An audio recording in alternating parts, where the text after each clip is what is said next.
Donc je reviens sur notre thème très important. Nous allons rester encore quelques temps. Il y a beaucoup de choses à dire. Et donc, après cette introduction ô combien fondamentale et importante, nous allons maintenant passer au second grand point. Nous allons voir maintenant les mécanismes ou le mécanisme de l'idolâtrie. Le mécanisme de l'idolâtrie, comment l'idolâtrie fonctionne. C'est quoi véritablement l'idolâtrie? Quelles sont ses caractéristiques? C'est ce que nous allons voir dans ce deuxième grand point. Mais dans un premier temps, je voudrais vous parler des grands faits historiques, les grands faits historiques d'idolâtrie destructrice dans le monde. Quand on regarde l'histoire, l'histoire fait apparaître plusieurs grands faits d'idolâtrie destructrice dans le monde. Le premier grand fait historique, c'est la chute de Lucifer. La chute de Lucifer. Tout a commencé par là. Tout a commencé par là. On pourrait dire, c'est là que se trouve la racine de l'idolâtrie. La racine de l'idolâtrie, c'est la chute de Lucifer. Lucifer, un ange, une créature angélique, parfaite à l'origine, revêtue par Dieu d'une grande autorité, revêtue de gloire, comblée de dons, de richesses, de beauté, de sagesse, comme on peut le lire dans Ézéchiel 28. Et cet être angélique, glorieux, va tomber. Lucifer devient Satan, le diable, l'adversaire de Dieu. Pourquoi? Comment? C'est le mystère de l'iniquité. La cause de sa chute, l'orgueil. On ne sait pas ce qui s'est passé. Il a décidé un jour de vouloir être l'égal de Dieu. Il a décidé même de supplanter Dieu, comme on le voit dans Ézéchiel 28 et Ésaïe 14. Comment une créature peut penser être l'égal du Créateur et même de le supplanter? C'est incompréhensible. L'iniquité, c'est quelque chose d'incompréhensible. L'idolâtrie, c'est quelque chose d'incompréhensible. On peut dire que Satan, c'est la première idole, le plus puissant des faux dieux. Le plus puissant des faux dieux. Adversaire de Dieu, ennemi des hommes, chef de file de la rébellion, accusateur des frères, accusateur des croyants. Il est aussi appelé le Dieu de ce siècle mauvais, le Dieu du monde des ténèbres. Satan règne par le mensonge, la ruse, la séduction, la terreur, la dictature. Deuxième grand fait historique d'idolâtrie destructrice qui suit le premier grand fait, c'est la chute d'Adam. La chute d'Adam, le premier homme. Lui aussi, créé parfait, comblé de sagesse, de richesse, couronné de gloire pour être roi sur la terre, pour régner sur la terre. Son statut particulier, c'est d'être le représentant de Dieu sur la terre, l'intendant de toutes les richesses que Dieu a mises sur la terre. Le premier homme, Adam, et Ève, sa femme, sont tombés, entraînés par la désobéissance, la rébellion, par la ruse du diable. Le diable va leur faire cette offre: vous serez comme des dieux, vous serez comme des dieux. J'ai la capacité de vous doter d'une capacité qui vous permet d'être comme Dieu. La cause de leur chute, c'est la désobéissance délibérée, d'où la gravité de leur faute. Et on va voir que l'idolâtrie, ce n'est pas quelque chose qu'on subit. L'idolâtrie, c'est quelque chose qui est choisi par un être humain, délibérément. Nous allons voir pourquoi. Parfois, les êtres humains préfèrent faire le choix de l'idolâtrie plutôt que de Dieu. Donc, désobéissance délibérée. L'orgueil, être comme Dieu. Et la conséquence, c'est la malédiction qui est venue sur la terre, le chaos, la confusion, la création, l'humanité sont devenus esclaves. Esclaves du péché, désormais formatés entièrement par l'iniquité, c'est-à-dire par la convoitise, par l'orgueil. Le premier grand jugement universel va tomber. Et cela par le déluge. Par le déluge. Genèse chapitre 6 à 8 nous parle des temps de Noé. Les temps de Noé ont été des temps marqués par le mal qui a tellement grandi, la méchanceté qui a tellement grandi dans le monde, sur la terre, que quand Dieu regardait la terre, il n'y avait que le mal, il n'y avait que la méchanceté. Dieu ne pouvait pas trouver son compte. Et Dieu va juger et Dieu va décider de tout détruire.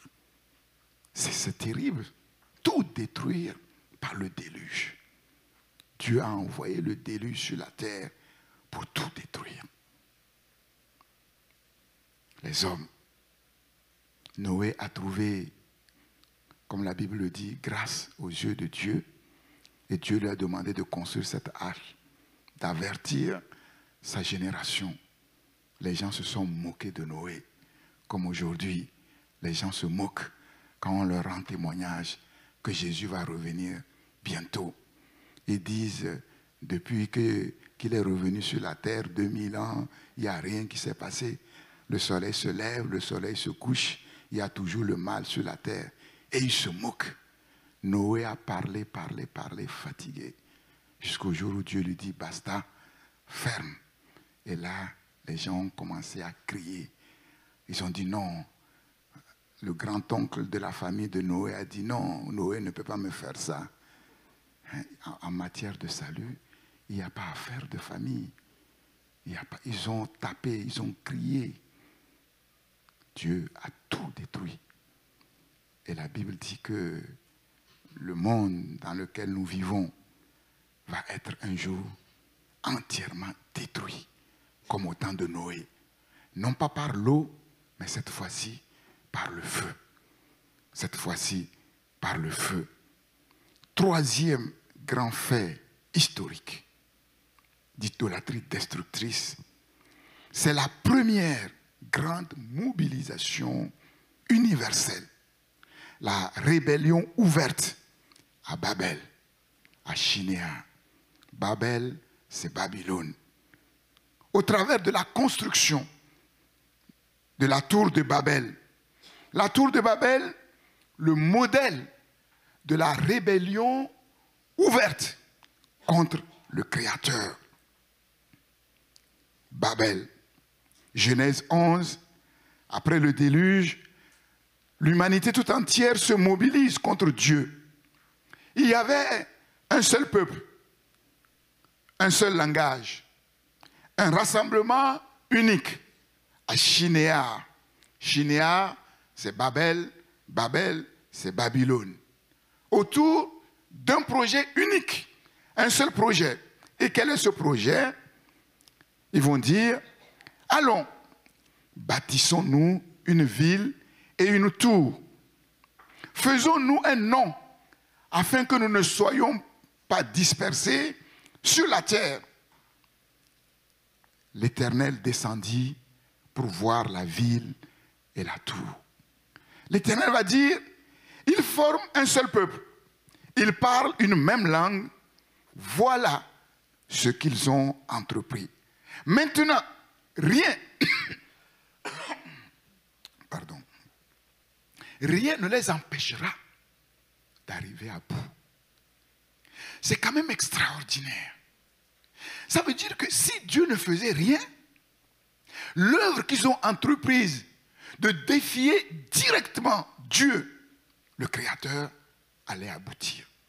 Et on comprend que le Seigneur n'a pas lésiné sur les moyens quand il a décidé d'accorder ses dons aux hommes.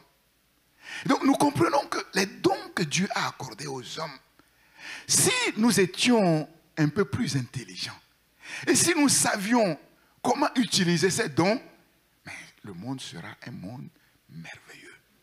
Merveilleux. Parce qu'on en a la capacité. Dieu n'a pas fait semblant de nous accorder des richesses et des dons. L'Éternel dit, si on ne fait rien, là, leur projet va réussir. Allons, descendons, et là, confondons leur langage. C'est alors que, à ce moment-là, tout le monde, toute la terre parlait anglais. Bon, peut-être français, ou bambara, je ne sais pas. Puis, subitement, ils étaient en train de travailler. L'un voulait dire à l'autre, apporte-moi une brique. Et il lui parle en chinois. Et celui à qui il parle chinois, il lui répond en japonais.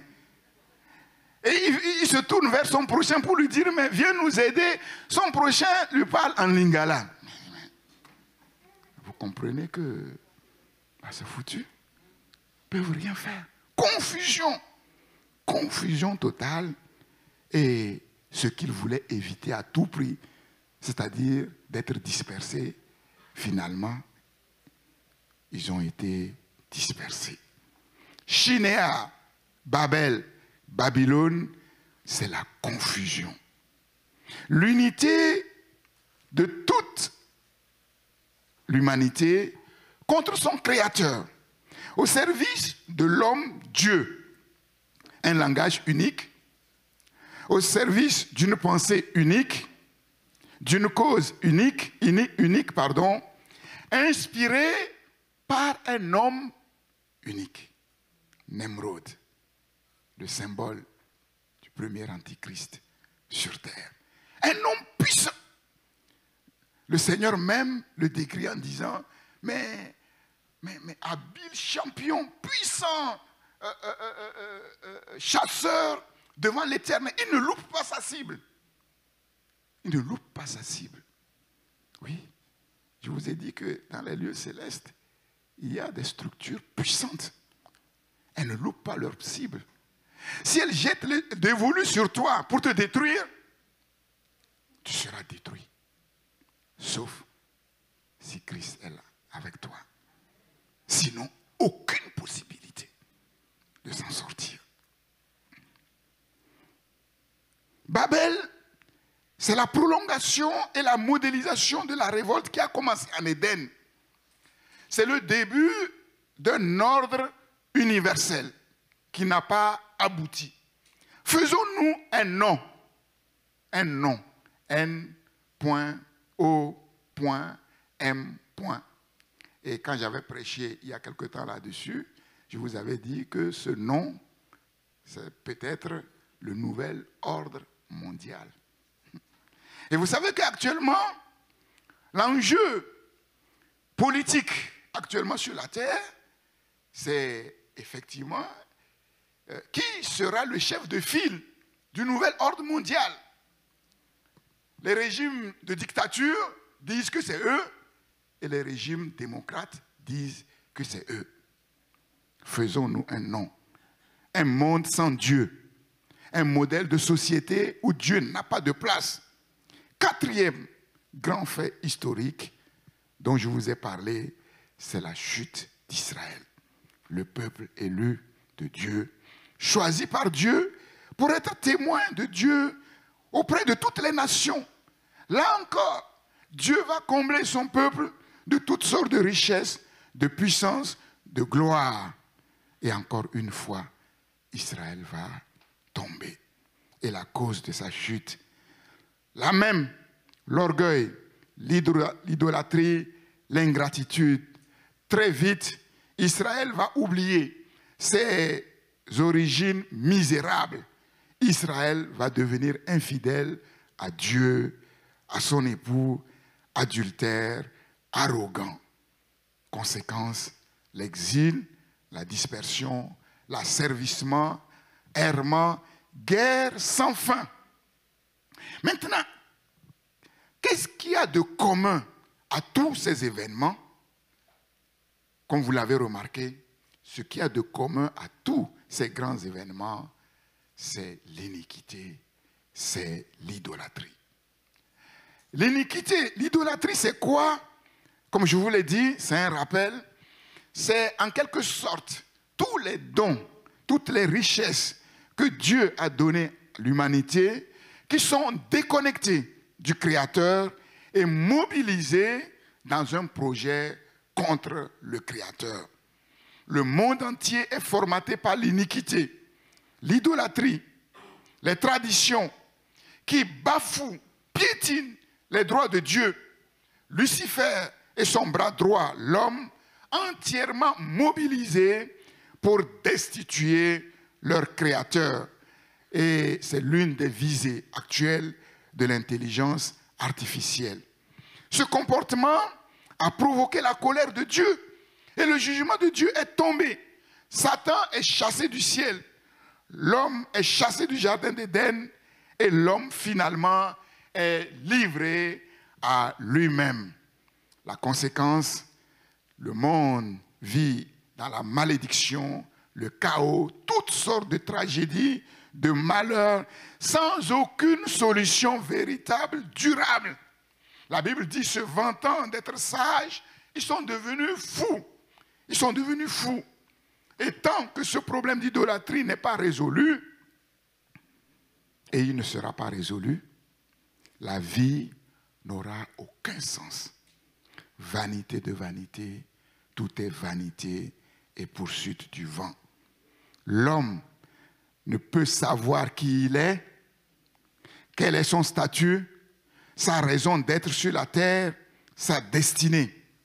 Malgré ses dons, ses avancées scientifiques, technologiques, il tourne en rond, il tournera en rond sans solution véritable.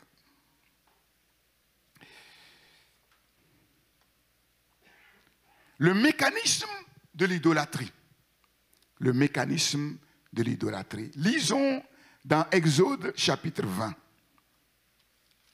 L'idolâtrie, comment ça fonctionne.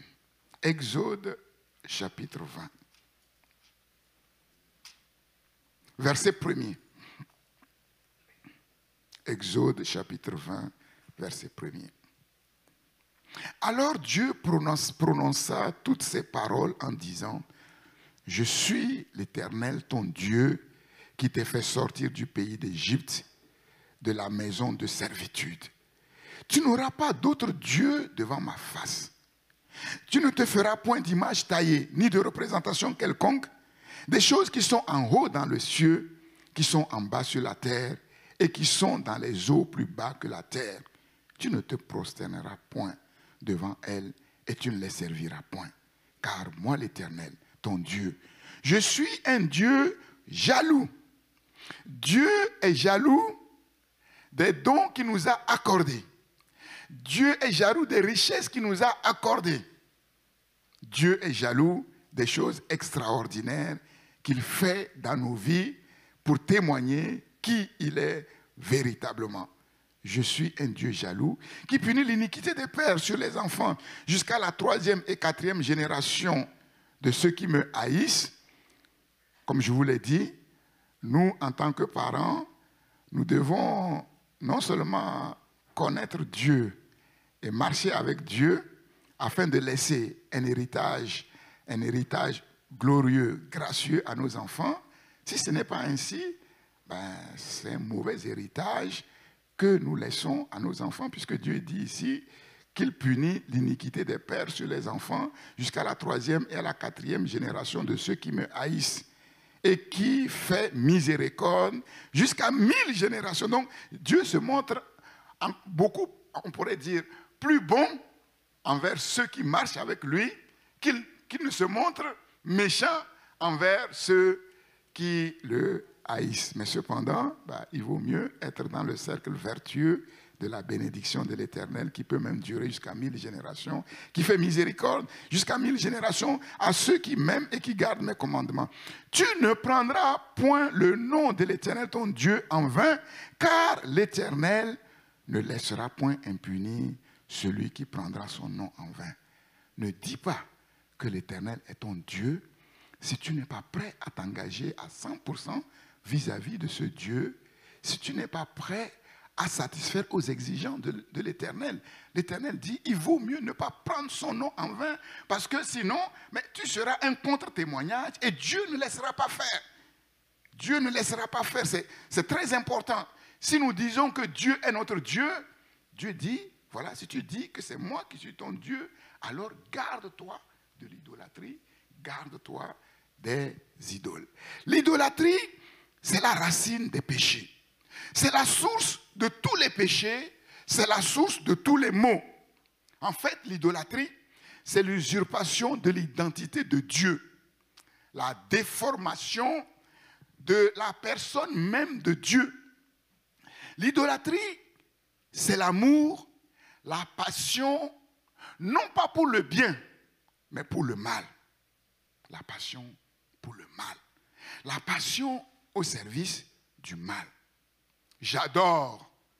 Vous avez remarqué, aujourd'hui, mais que ce soit sur les réseaux sociaux, que ce soit à la télé, vous n'entendrez plus personne dire « j'aime celui-ci, j'aime celui-là ». Non, j'adore, j'adore, j'adore. Les gens aujourd'hui adorent tout et n'importe quoi. Tout et n'importe quoi. Il y a des adorateurs des fourmis.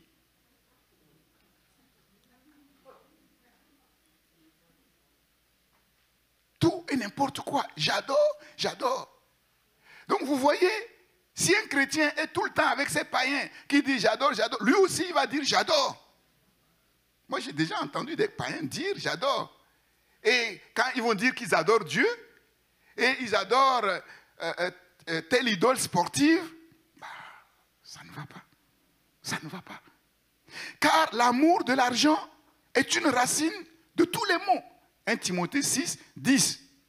L'amour de l'argent. Ce n'est pas l'argent qui est la racine de tous les maux, mais l'amour de l'argent.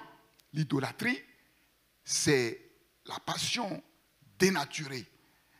La passion dénaturée, la passion pour le mal. L'amour de l'argent. L'argent n'est pas fait pour être aimé. L'argent n'est pas fait pour être adoré. Mais l'argent est fait pour servir de moyen de paiement. L'argent est un serviteur. Ce n'est pas un maître. Mais aujourd'hui, les gens sont prêts à tout pour l'argent. Et l'argent est devenu un maître, une idole puissante sur la terre. L'idolâtrie est un système. C'est le système le plus puissant dans le monde qui tient tous les êtres humains sous contrôle sans exception. Sans exception. L'idolâtrie. Mais en vérité, existe-t-il un autre Dieu? Existe-t-il d'autres dieux? Mais que dit la Bible? Ésaïe, chapitre 44, je vais vous le lire. Je vais vous le lire. Ainsi parle l'Éternel, roi d'Israël et son Rédempteur, l'Éternel des armées. Je suis le premier et je suis le dernier. Et hors de moi, il n'y a point de Dieu.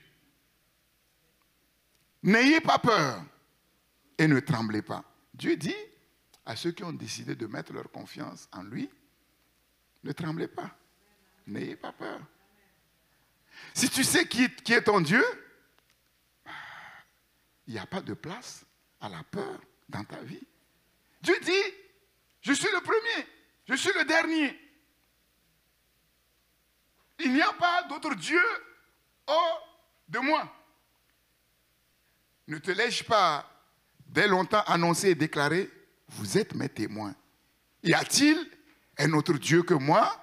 La réponse, c'est non. Il n'y a pas d'autre rocher. Je n'en connais point. Je n'en connais point. Bon, c'est comme si Dieu disait, bah, si tu en connais, instruis-moi. Mais moi, en tant que Dieu, j'ai tout regardé dans l'univers, de long en large, il n'y a pas d'autre Dieu. Donc si nous sommes conscients que notre Dieu est le Dieu vrai, le Dieu unique, mais là, quand nous nous couchons pour dormir, nous dormons vraiment.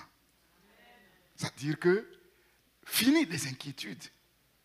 Fini les inquiétudes. Si nous avons confiance en ce Dieu, il dit, mais n'ayez pas peur, ne tremblez pas. N'aie pas peur devant tes besoins. N'aie pas peur devant tes ennemis. Laisse-les s'agiter. Laisse-les élaborer leurs plans, leurs stratégies. À la fin, comme à Babel, ce sera la confusion. Je suis l'Éternel, il n'y en a point d'autre. À part moi, il n'y a point de Dieu. Il n'y a point d'autre Dieu que moi. Je suis le Dieu, le seul Dieu juste et qui sauve. Tournez-vous vers moi et vous serez sauvés, vous qui êtes aux extrémités de la terre. Et Dieu répète, car je suis Dieu et il n'y en a point d'autre. Je le jure par moi-même. La vérité sort de ma bouche. Et là, la caractéristique de ce Dieu unique, sa caractéristique se trouve dans quoi? C'est que la parole de sa bouche, c'est la vérité.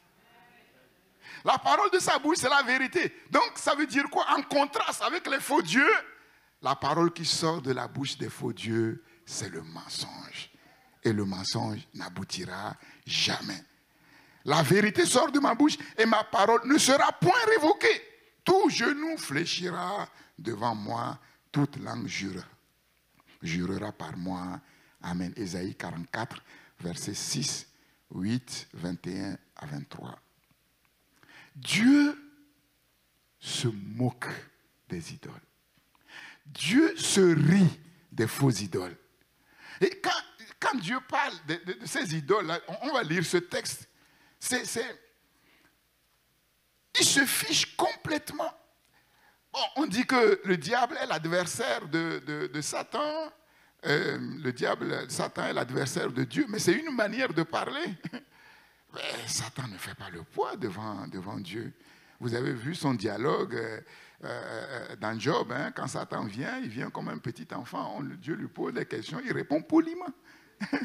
Il répond poliment. Où est-ce que tu viens d'où? Ah, je suis allé me promener. Là, il ne peut pas mentir. Il dit, ah bon, tu es allé te promener, c'est très bien. Mais si tu t'es promené, tu n'as pas pu faire autrement que de remarquer un homme qui s'appelle Job. Mais bien sûr, Dieu, je l'ai vu. Mais c'est normal, tu l'as béni. Mais il répond poliment. Avec courtoisie. Ésaïe 44. Bon, parfois, il faut agir comme ça avec Satan. Il faut pas... On le met trop haut. Parfois, on lui donne trop d'importance.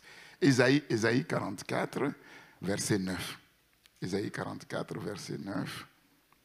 Ceux qui fabriquent des idoles ne sont tous que vanité. Et leurs plus belles œuvres ne servent à rien. Tout ce qui va sortir de l'intelligence artificielle, là, les plus belles œuvres, au final, ça ne servira à rien. Ça ne sortira personne véritablement de ces problèmes définitivement. Ça ne servira à rien. Elles le témoignent elles-mêmes. Elles n'ont ni la vue, ni l'intelligence, afin qu'ils soient dans la confusion. Qui est-ce qui fabrique un dieu ou font une idole pour n'en retirer aucune utilité? Donc il dit, mais les hommes sont fous. Ils se donnent de la peine pour fabriquer des choses belles, des choses, mais au final, c'est zéro. Voici, tous ceux qui y travaillent seront confondus. Et les ouvriers ne sont que des hommes, qui se réunissent tous, qui se présentent, et tous ensemble, ils seront tremblants et couverts de honte, comme à Babylone, à Babel. Le forgeron fait une hache. Il travaille avec le charbon. Et il la façonne à coups de marteau. Il la forge d'un bras vigoureux. Mais a-t-il faim? Le voilà sans force. Ne boit-il pas d'eau? Le voilà épuisé. Donc on voit ceux qui fabriquent les idoles sont aussi faibles que les idoles même qui fabriquent. Le charpentier, étant le cordeau, fait un tracé au crayon, façonne le bois avec un couteau et marque ses dimensions avec le compas. Et il produit une figure d'homme, une belle forme humaine pour qu'elle habite dans une maison.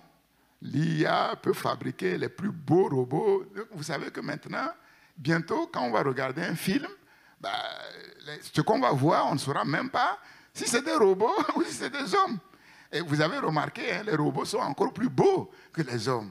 Des belles fabrications, mais du néant. Du néant. Du néant. Et il produit une figure d'homme, une belle forme humaine pour qu'elle habite dans une maison. Il se coupe des cèdres, il prend des rouvres et des chênes et fait un choix parmi les arbres de la forêt. Il plante des pins et la pluie les fait croître. Bon, entre parenthèses, hein, il dit, tout ça là, c'est bien, mais moi, l'Éternel, si je n'envoie pas la pluie, ça ne donnera rien, entre guillemets. Comment Dieu vraiment les méprise avec subtilité, avec subtilité. Tout ça là, intelligence artificielle là, c'est bon. Ces grands savants là, c'est bon. Mais si Dieu dit, voilà, moi, je vais retirer l'air que vous respirez là, ils vont tous tomber pour mourir. Personne ne pourra aider personne. Voilà. Ces arbres servent à l'homme pour brûler. Il en prend et il se chauffe. Il y met aussi le feu pour cuire du pain. Et il en fait également un dieu qu'il adore. Il en fait une idole devant laquelle il se prosterne. Il brûle au feu la moitié de son bois. Avec cette moitié, il cuit la viande. Il apprête un rôti et il se rassasie. Il se chauffe aussi. Et quand il voit la flamme, il dit, il se chauffe, je me chauffe, je vois la flamme. Et avec le reste, il fait un dieu, son idole. Il se prosterne devant elle, il adore, il invoque. Et il s'écrie, sauve-moi, car tu es mon Dieu. Mais c'est quand même terrible. Ils n'ont ni intelligence, ni entendement, car, et c'est là le mystère, on leur a fermé les yeux pour qu'ils ne voient point. Comment ces savants-là, qui sont derrière leur ordinateur, derrière leurs outils savants-là, ils se disent, ouais, nous, de l'intelligence, on va sortir quelque chose d'extraordinaire. Comment ne réalisent-ils pas qu'ils ne sont que des créatures? Qu'ils ne sont que des créatures. Un jour, ils vont mourir. Ils vont mourir. Comment ne réalisent-ils pas que les choses qu'ils sont en train de fabriquer, ils ne savent même pas ce que ça va donner? Personne ne sait. Einstein l'avait dit. Il ne savait pas que de son vivant, mais l'énergie atomique allait être libérée. Ils ne savaient pas. Ils ne savent pas. Ils font comme si quand ils parlent, ils en mettent plein la vue, plein les oreilles, comme s'ils maîtrisaient tout, mais ils ne maîtrisent rien. Ils n'ont ni intelligence, ni entendement, car on leur a fermé les yeux pour qu'ils ne voient point, et le cœur pour qu'ils ne comprennent pas. Mais qui a fermé leurs yeux? C'est qui a fermé leurs yeux? C'est qui? Et pourquoi il a fermé leurs yeux? Parce qu'ils ont fait un autre choix. Ils ont fait leur choix. À partir du moment où ils ont fait le choix de s'opposer à Dieu, Dieu les a livrés à eux-mêmes. C'est comme si leurs yeux sont fermés. Ils voient, mais ils ne voient pas. Leurs oreilles sont fermées. Ils entendent, mais ils n'entendent pas. Et le cœur, pour qu'ils ne comprennent pas. Il ne rentre pas en lui-même. Il n'a ni l'intelligence, ni le bon sens pour dire, j'en ai brûlé une moitié au feu. J'ai cuit du pain avec le même bois là. J'ai fait le feu, j'ai cuit du pain sur les charbons. J'ai rôti de la viande et je l'ai mangé. Et avec le reste, je ferai une abomination. Je me prosternerai devant un morceau de bois. Il se repaît de cendres son cœur abusé l'égare, et il ne sauvera point son âme, et ne dira point, n'est-ce pas du mensonge que j'ai dans ma main? C'est ça, le mystère de l'iniquité. Nous allons le voir, comment l'être humain peut faire ce choix-là. Tout ce qui est adoré en dehors du Créateur, c'est du néant, qui décevra tôt ou tard, sans aucune exception. La belle offre, vous serez comme Dieu, vous serez comme des dieux. La plus grande offre, l'offre la plus séduisante de toutes les offres que Satan a faites à l'homme et pour laquelle l'homme est prêt à tout. Cette offre ne s'accomplira jamais. C'est du bluff, c'est du mensonge. Tout ce qu'on nous vante sur les réseaux sociaux, à la télévision, dans les pubs, ne rendront jamais personne heureux durablement. On nous vend du vent, du néant, des rêves qui ne s'accompliront jamais. Ces choses, en vérité, ne font que nourrir l'orgueil, la convoitise. L'orgueil, la convoitise. Et ce que la convoitise crée en l'être humain, c'est ce que les économistes appellent l'insatiabilité du consommateur, l'insatisfaction de l'être humain. Ces choses, ces rêves qu'on nous vend, ces bluffs qu'on nous vend, ne font que alimenter la convoitise. Et la convoitise rend l'être humain insatisfait. Il veut la télé, et quand il a la télé, c'est bon. Il faut autre chose. Il faut maintenant la voiture. Il a la voiture, c'est bon. Il faut autre chose. Il faut une maison. Il a la maison, c'est bon. Jamais satisfait. Jamais rassasié. Toujours plus. Encore et encore. Encore et encore. Le mécanisme de l'idolâtrie. Car l'amour de l'argent est une racine de tous les maux. Et quelques-uns, en étant possédés, se sont égarés loin de la foi et se sont jetés eux-mêmes dans les tourments. L'idolâtrie finit par posséder celui qui est idolâtre. La parole vivante dit, l'amour de l'argent est une racine de toutes sortes de maux. Certains en ont fait l'expérience, ils se sont laissés séduire et lui ont ouvert leur cœur. L'attachement aux richesses a pris possession d'eux et les a amenés bien loin de la foi. Ils se sont créés eux-mêmes bien des tourments et se sont infligés d'innombrables souffrances et de cruels remords. Être riche, oui, mais être riche pour Dieu, si c'est le plan de Dieu, si c'est la volonté de Dieu, nous reviendrons. Ce qu'on ne dit pas toujours, c'est que les crises économiques et financières mondiales ont fait beaucoup de suicides parmi les classes riches, parmi les classes aisées. Je reviendrai.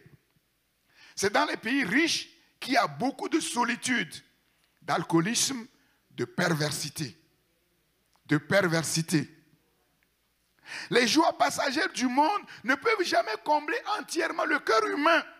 Impossible. C'est méconnaître le cœur humain que de penser que les joies passagères du monde peuvent le combler totalement. Quiconque boit de l'eau des puits du monde, c'est-à-dire quiconque boit des choses de la vie, aura encore et toujours soif. Toujours soif. Les choses du monde, les choses de la vie ne pourront jamais combler, satisfaire pleinement le cœur humain.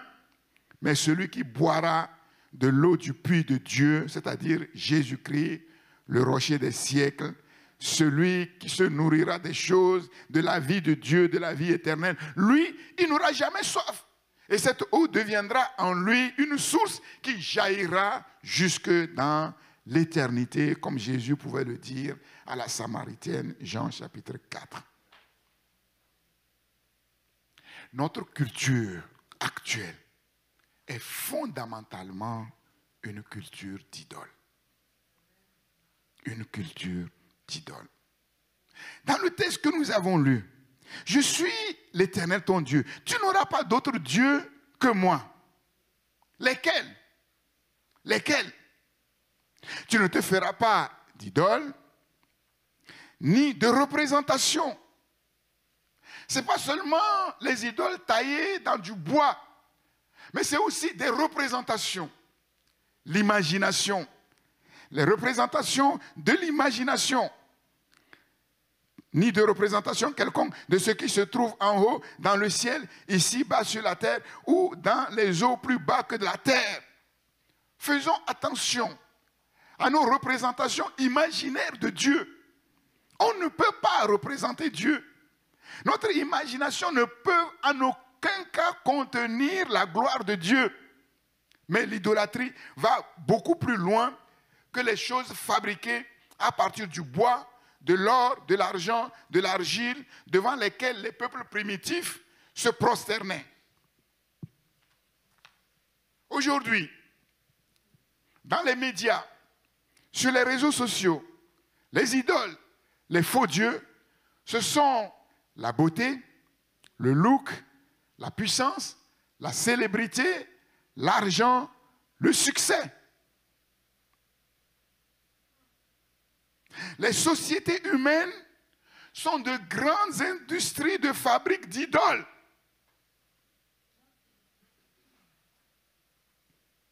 Comment? Comment? Les sociétés humaines sont-elles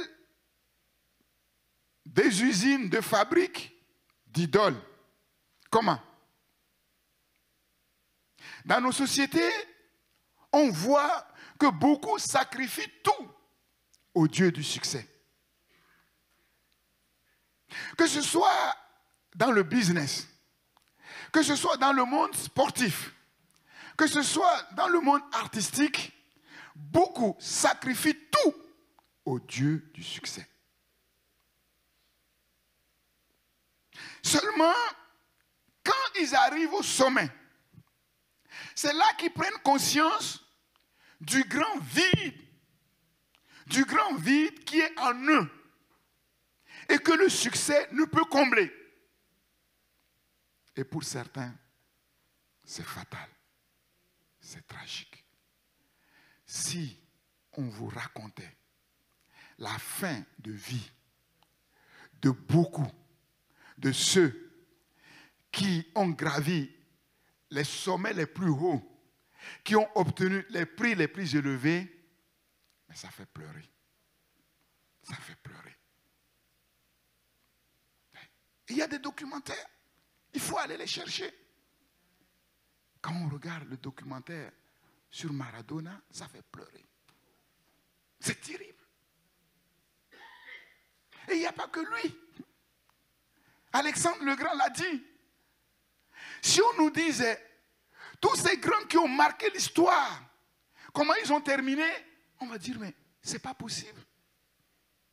Des grandes familles riches, les armateurs grecs, si on voit les tragédies qu'il y a dans leur famille, incroyable. Les familles Kennedy, ce qui se passe, incroyable. Les grandes familles royales, les dessous, inimaginable. C'est ça. On sacrifie tout au Dieu du succès. Et quand on a le succès, mais on arrive au sommet, ou on reste au sommet, ce n'est pas possible, parce que l'année prochaine, quelqu'un d'autre va prendre le prix. Et si on ne reste pas au sommet, qu'est-ce qu'on fait? On dégringole. C'est ça.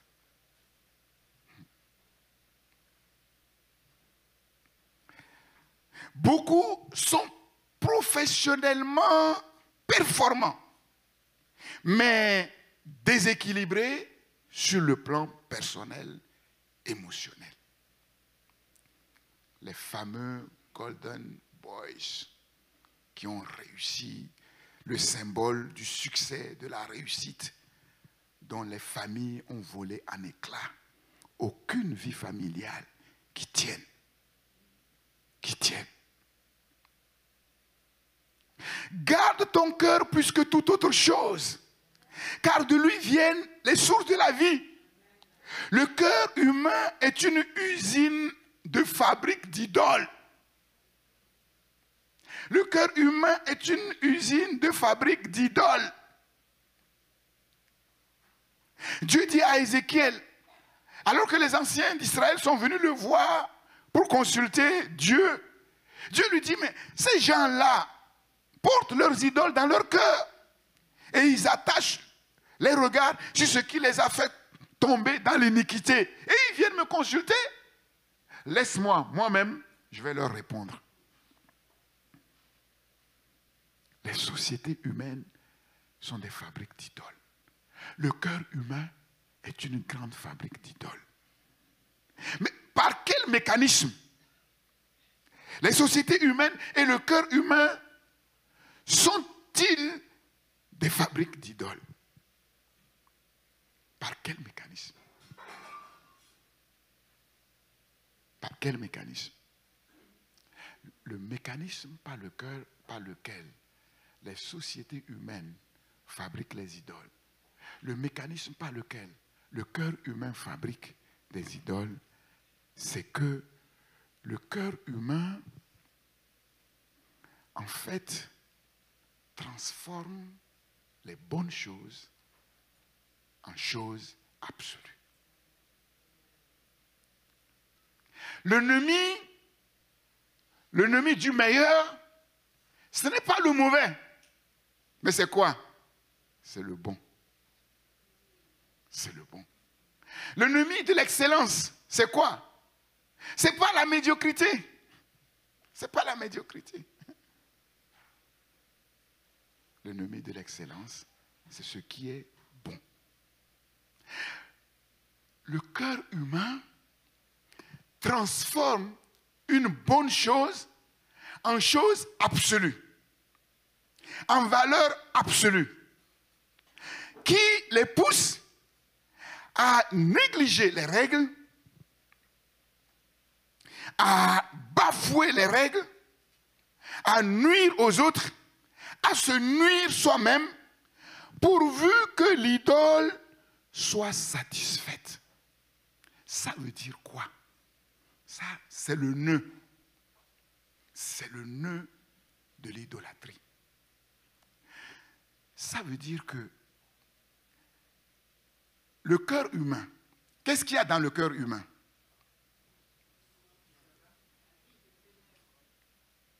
Deux choses. Le cœur humain est formaté par deux choses. Je vous l'ai déjà dit, c'est quoi? La convoitise et l'orgueil. La convoitise et l'orgueil. Et donc, le désir de l'être humain, pourquoi le désir de l'être humain ne peut pas être bon? Pourquoi la Bible parle des mauvais désirs de cœur? C'est parce que les désirs sont aussi formatés par la convoitise et par l'orgueil. Donc, le mariage, c'est quelque chose de bon. C'est pas mauvais le mariage. Mais pour des raisons qu'on ne comprend pas, il y a des cœurs humains qui font du mariage l'absolu. Ça veut dire que s'ils ne sont pas mariés, ils sont rien. Ils sont rien. Ils sont rien. Et puisqu'ils font du mariage une valeur absolue, ils sont prêts à tout, à se marier, même s'ils doivent bafouer les règles de la vie chrétienne, même s'ils doivent bafouer l'importance de la volonté de Dieu dans les mariages, eux, pourvu qu'ils soient mariés. Et le mariage devient une idole. Et le mariage devient une idole.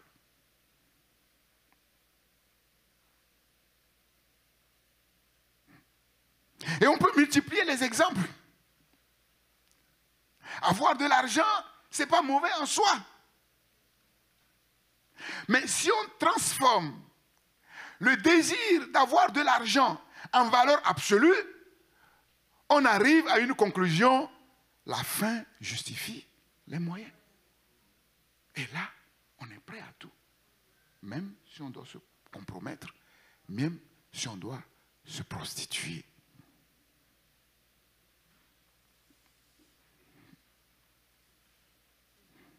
Je reviendrai progressivement, on va voir ces choses de manière concrète, progressivement.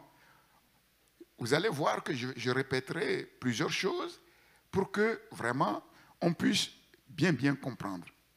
Donc les idoles deviennent donc des dépendances spirituelles qui ruinent la vie et qui amènent au mal absolu parce qu'on a érigé des choses en valeur absolue et des choses qui ne le sont pas en vérité et en réalité. Et donc, ça amène au mal absolu et parfois à la mort. Parfois à la mort. Les idoles, les faux dieux, ont faim et soif de la chair et du sang humain, de la vie humaine. Voilà pourquoi les idoles, les faux dieux exigent le sacrifice des humains. Le sacrifice des humains.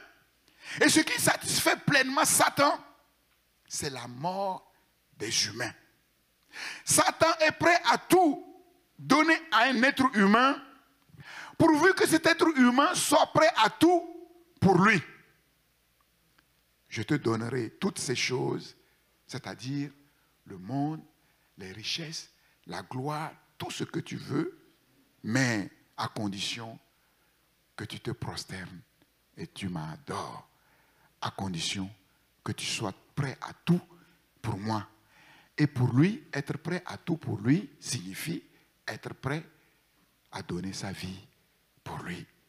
Et Jésus va dire, si un homme arrivait à posséder le monde entier au prix de sa vie, tu arrives à avoir les richesses du monde entier, la gloire du monde entier au prix de ta vie. C'est-à-dire, tu payes de cela ta vie. Mais à quoi cela te servirait-il? Puisque tu gagnes le monde et on prend ta vie. À quoi cela te servirait-il? Et nous comprenons que tout ce qu'il y a dans le monde peut devenir une idole. Même les choses les plus insignifiantes. Je vous ai dit, il y a des adorateurs des fourmis. Il y a des adorateurs des fourmis. Tout dans le monde peut être une idole. Et vous comprenez pourquoi j'avais pris l'exemple de cette cravate. Peut-être quelqu'un va dire, ah, ça va jusque-là. Oui, parce que tout dans le monde, même les petites choses peuvent être des idoles. Pour toi, c'est insignifiant, mais pour quelqu'un d'autre, ça a une valeur mais incroyable. Je connais la fille d'un prédicateur. Mais elle, son idole, c'était ses ongles. Elle pouvait s'enfermer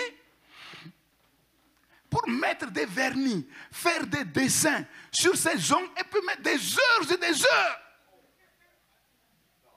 Des heures et des heures. À partir du moment où on transforme quelque chose en valeur absolue, on n'est pas prêt à entendre quelque chose qui va contre cela. Tous ceux qui vont contre cela deviennent tes ennemis. Les parents ne pouvaient pas parler parce que c'est le clash. Vous ne me comprenez pas. Pourtant, on voit très bien que ça ne va pas. Et c'est là où on arrive. Mais c'est quoi le mystère de l'iniquité? Un frère me disait récemment, un chrétien vient le voir. Il lui dit, mon frère, est-ce qu'un chrétien peut se tatouer?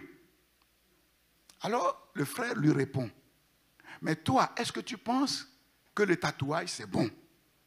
Il dit, au fond de mon cœur, je vois que ce n'est pas bon, mais j'ai envie de le faire. C'est tout. C'est ça le mystère de l'iniquité. On ne comprend pas pourquoi. On ne comprend pas pourquoi. on va sacrifier le Dieu dont on sait que c'est lui qui peut nous rendre heureux. On va le sacrifier pour un truc sur sa chair. C'est ça. Il y a des choses auxquelles l'être humain est attaché, même si c'est une chose insignifiante. Au point que, même si c'est Dieu lui-même qui lui dit que ce n'est pas bon, il va dire non, je sais que ce n'est pas bon, mais je le fais quand même. Je sais que ce n'est pas bon, mais je le fais quand même. C'est ça, le mystère de l'iniquité. C'est ça. Donc ce n'est pas quelque chose qui tombe sur quelqu'un. C'est un choix délibéré. Pour cette chose-là, je ne veux rien comprendre. C'est ça ou rien. Ou c'est l'argent, ou c'est le mariage, le conjoint, ou c'est les enfants, ou c'est ceci, ou c'est cela. Et vous allez voir que on peut mettre deux personnes devant vous. Les deux ont des enfants. Il y a un, ce n'est pas un problème, mais l'autre, les enfants, c'est une idole. Deux couples mariés, ils sont tous les deux mariés. Pour un couple, se marier, c'est normal, ce n'est pas un problème. Mais pour d'autres, c'est une idole. De tel point que si tu enlèves cette idole, sa vie est foutue. Sa vie n'a plus de sens. Parce qu'on a érigé cette chose en valeur absolue. Et quand on érige cette chose en valeur absolue, on est prêt à bafouer toutes les règles. On est prêt à se nuire à soi-même. On est prêt à nuire aux autres, pourvu que l'idole soit satisfaite. C'est ça le mystère de l'iniquité. Et c'est ce qui tient les êtres humains. Malheureusement, c'est ce qui tient les chrétiens. Il y a certains chrétiens, il y a des choses dans les traditions, des choses dans des modes, ils savent que ce n'est pas bon, mais ils le font quand même. Ils le font quand même. Et tu ne peux rien. Tu ne peux rien. Parce que cette chose est érigée en valeur absolue. On reviendra. C'est-à-dire que si tu lui enlèves cette chose, c'est comme si sa vie devient vide. C'est comme si sa vie ne vaut rien. Mais comment peut-on en arriver là? L'être humain est corps, âme et esprit.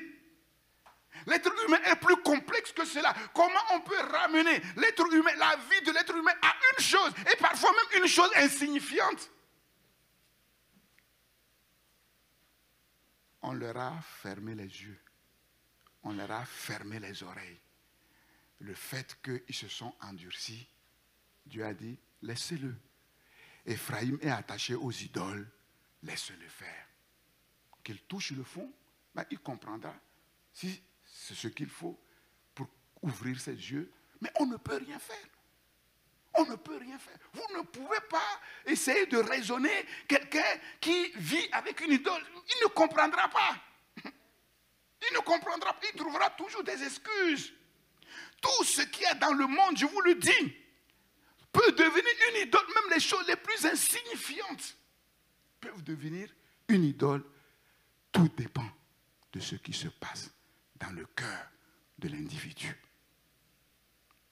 Les plus petites choses, même les plus insignifiantes, peuvent devenir une idole.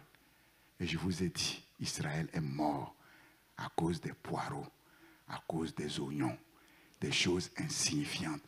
Mais en vérité, ces oignons, ces poireaux qui sont des choses insignifiantes, étaient révélatrices seulement de quelque chose qui se passait dans le cœur. C'est que le corps est sorti d'Égypte, mais le cœur est resté en Égypte.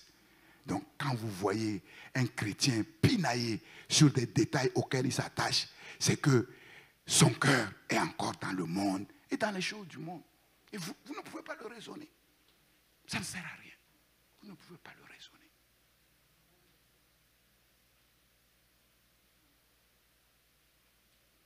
dépend de la valeur, de la place qu'on donne aux choses. Et la place et la valeur qu'on leur donne dépend de ce qui se passe dans le cœur. Les affections et les désirs du cœur humain sont souillés par la convoitise, par l'orgueil. Et tant que le cœur n'est pas purifié de cette convoitise, de cet orgueil, vous ne pouvez rien faire.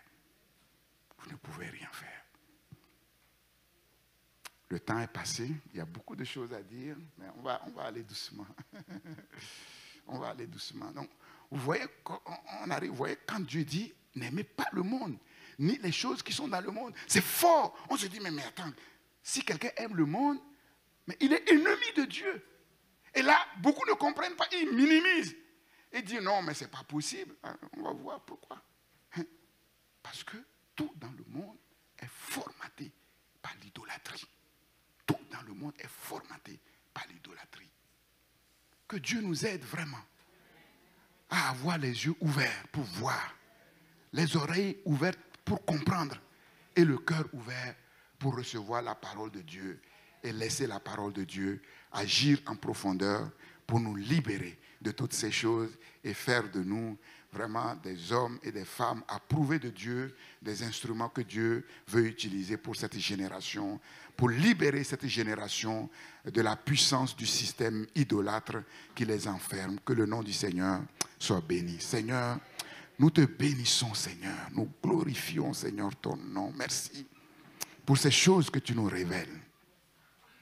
Père, ces choses précieuses que tu nous révèles, ces choses cachées que tu nous révèles, Seigneur. Père,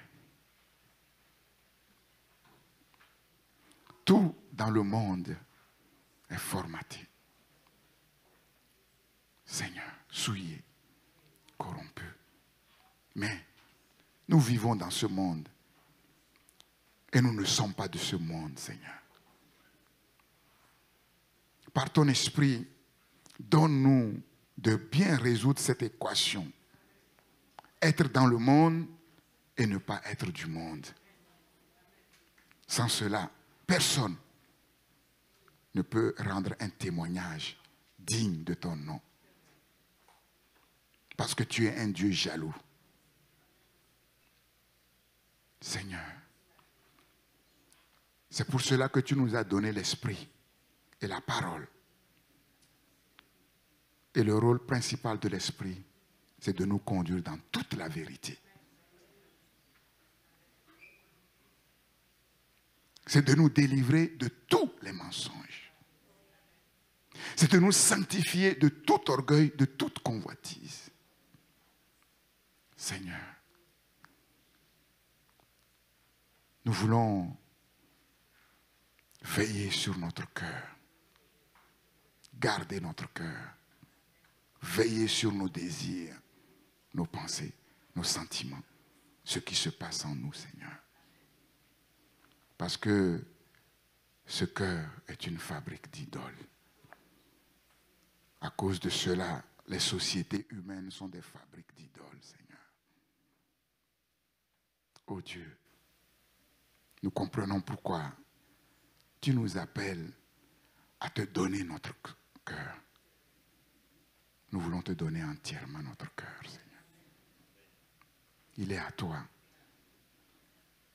C'est toi qui l'as formé avant qu'il devienne pécheur. Il est devenu pécheur, mais c'est toi qui peux le réformer à nouveau.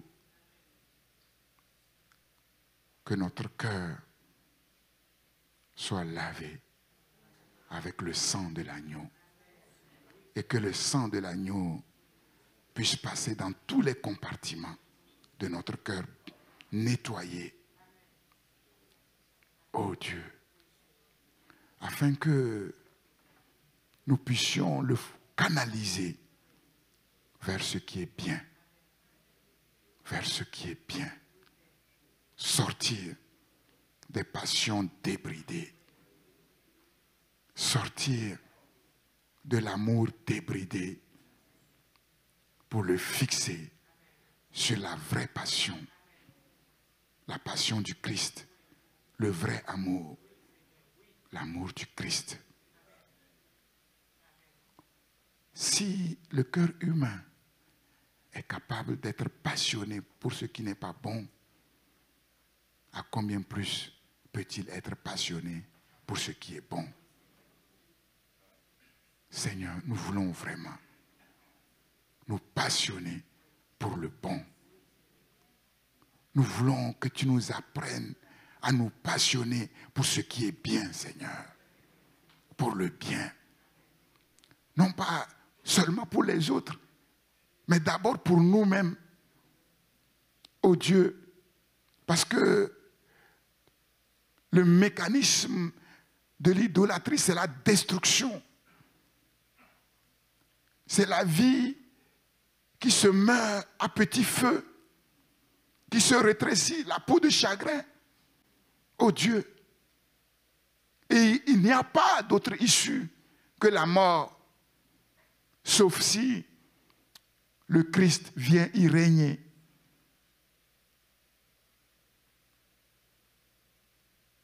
Nous refusons d'élever quoi que ce soit en valeur absolue.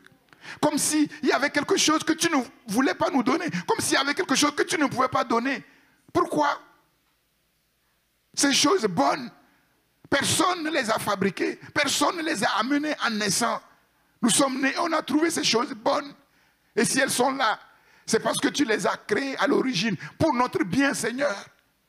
Oh Dieu, pourquoi maintenant transformer ces choses bonnes en valeur absolue, c'est-à-dire les mettre au-dessus de toi? Pourquoi? Nous refusons d'entrer dans cette folie, Seigneur, meurtrière, destructrice. Le mariage, c'est bon, mais c'est bon dans le cadre de ta volonté.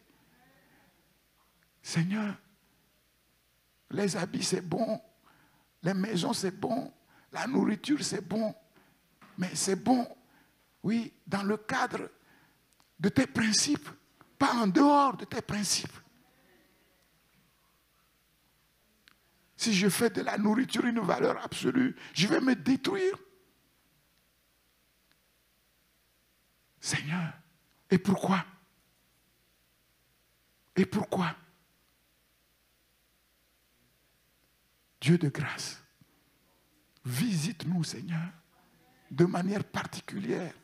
Visite nos cœurs. Visite chaque cœur, chaque compartiment de mon cœur, chaque compartiment du cœur de mon frère, de ma soeur, de ceux qui seront au bénéfice de cette parole, Seigneur. Une parole révolutionnaire qui est amenée à révolutionner complètement notre vie. Tu n'es pas venu pour autre chose. Tu n'es pas venu pour améliorer quelque chose. Non, tu es venu pour mettre à mort quelque chose et pour, oui, amener à la vie une autre chose. Seigneur, c'est une révolution totale. Nous devons accepter cette révolution. Que gagnons-nous à avoir un pied dedans et un pied dehors? Dieu de grâce, visite-nous, Seigneur. Et j'ai foi que tu nous visites. Et toutes les fois où nous partageons cette parole, que nous les acceptons, oui, ta visite, Seigneur, oh Dieu, oui, fais quelque chose en nous au travers de cette parole vivante que tu libères, Seigneur, dans, oui, sa puissance créatrice, recréatrice, pour ordonner les choses. Seigneur, et c'est ce que nous désirons, Seigneur. Personne n'arrivera à rien par lui-même, Seigneur. L'ennemi tient le monde par l'idolâtrie. Père, nous proclamons qu'il est vaincu. Le sang de l'agneau de Dieu l'a vaincu. Nous plaidons le sang de l'agneau de Dieu sur nos vies, sur nos cœurs. Nous nous couvrons et nous couvrons nos cœurs du sang de l'agneau de Dieu. Nous proclamons dans nos cœurs, dans nos vies, la victoire du sang de l'agneau de Dieu sur, oui, cette puissante idole qui a servi le monde, Seigneur, par le mensonge, la ruse, les choses de néant. Seigneur, nous brisons tous ces liens souterrains au nom de Jésus-Christ. toute ramification souterraine au nom de Jésus-Christ. Comme nous l'avons vu, c'est vrai, tu punis l'iniquité des pères, oui, sur plusieurs générations, Seigneur, et nous sommes tous conscients que nous ne venons pas tous des familles d'un arrière-plan chrétien, Seigneur, oh Dieu. Nous croyons, oui, que cette parole et par la puissance du Saint-Esprit a le pouvoir, oui, de briser tous ces liens souterrains que personne ne peut soupçonner, Seigneur, oh Dieu, mais que la parole de Dieu voit clairement, puisqu'elle est vivante et efficace, plus tranchante qu'une épée quelconque à deux tranchants, pénétrant jusqu'à séparer âme et esprit, jointure et moelle. Elle est capable d'aller au plus profond des choses. Et c'est ce que nous désirons, Seigneur. Que ta parole ne reste pas en surface des choses, mais qu'elle pénètre au plus profond de notre être humain, déraciner ce qui doit être déraciné, planter ce qui doit être planté, Seigneur, oh Dieu, que ceux qui nous connaissaient d'une manière ne nous connaissent plus de cette manière, mais qui nous connaissent d'une autre manière, Seigneur, oh Dieu. Seigneur, accomplis cette œuvre que tu veux accomplir et qui va faire de nous ces hommes et ces femmes, oui, qui iront vers les nations diront, oui, ces gens ne sont pas comme les autres, ils ne parlent pas comme les autres, ils ne se comportent pas comme les autres, Seigneur. Père, sois béni pour ta bonté, ta miséricorde.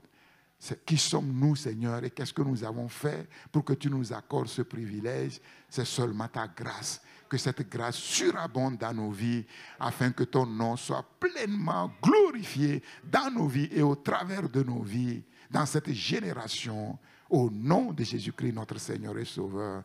Père, je te prie de bénir, Seigneur, le reste de cette journée, de bénir la semaine qui va commencer, Seigneur, oh Dieu, nous la plaçons sous ton contrôle parfait, Seigneur, oh Dieu, que l'Esprit de Dieu soit au contrôle de tous les aspects de notre vie tout au long de cette semaine, Seigneur, oh Dieu, et libérer, Seigneur, sur chacun la grâce surabondante, la providence exceptionnelle, la provision exponentielle. Si l'ennemi vient comme un fleuve, que l'Esprit de l'Éternel le mette en fuite au nom de Jésus-Christ. Seigneur, que ta protection soit notre partage, Seigneur, que nous soyons, Seigneur, dans nos maisons, sur les routes, Seigneur, sur les lieux de travail, Seigneur, que nous soyons couverts du sang précieux de Jésus-Christ qui nous donne la victoire sur tous nos ennemis.